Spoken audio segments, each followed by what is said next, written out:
Imagine the rhythmic drone of a motorcycle slicing through the mountains of Northern California, the wind tugging at your jacket, the road stretching endless and mysterious. Robert Pirsig and his son Chris aren't just riding. The bike is a gateway, a lens into something deeper. Why does quality matter? And how do you live a meaningful life in a world obsessed with technology? That's the ride we're taking, and trust me, the road twists in ways you don't expect. Pirsig's journey isn't just about fixing bikes, it's about chasing quality. But what is it really? And why does it matter more than technique or tradition? Let's unpack that mystery. Early in the trip, Pirsig painstakingly tunes the carburetors of his 1966 Honda Super Hawk.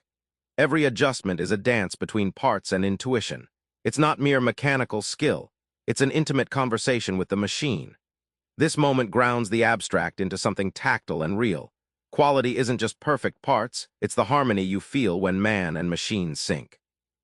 Pirsig challenges the old Western split between subject and object, mind and matter. Think of quality like a radio signal between them, something you catch but can't fully describe. It's neither purely subjective feeling nor objective fact.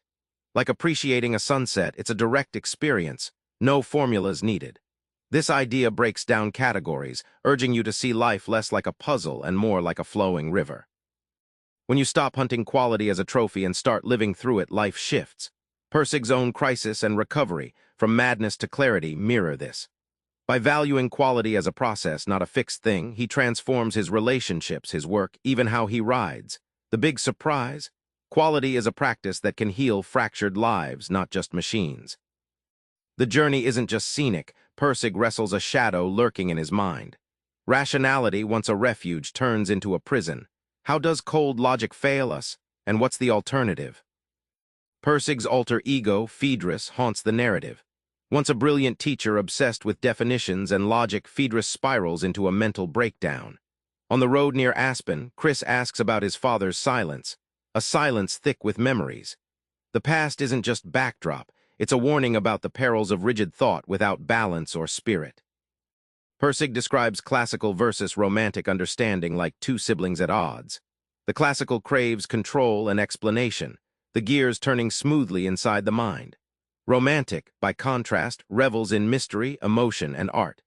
Over-reliance on classical thinking can fracture us, leading to the very madness Phaedrus experienced. It's like trying to solve a poem with a calculator, possible but soul-crushing. The payoff is a new kind of sanity, one that embraces both modes. Pirsig calls it the metaphysics of quality, an elegant fusion where logic serves life instead of enslaving it. It's a call for you to loosen your grip, relish paradox, and find sanity in the messy, beautiful whole.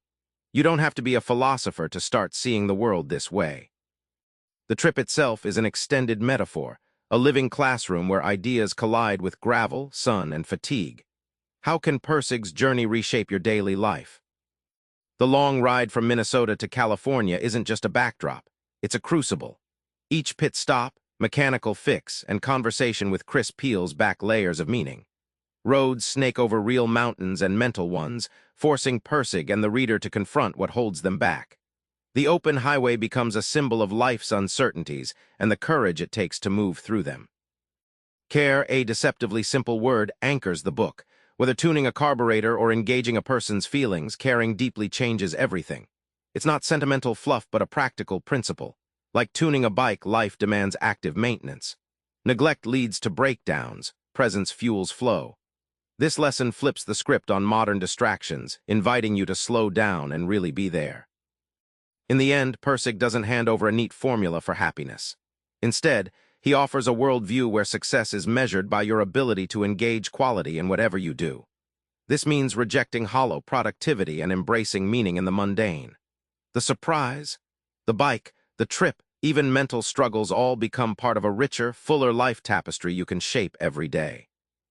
Remember that road through the California mountains, the bike humming beneath Pirsig and Chris, a fragile, beautiful balance between man, machine, and mind. That open loop about quality, it's not some distant ideal, it's a way to ride through your world every day. Try this, next time you fix a small thing or engage in a task, don't rush. Tune your attention like a carburetor, listen for quality in the details. It'll change the ride. Subscribe for more book summaries like this one.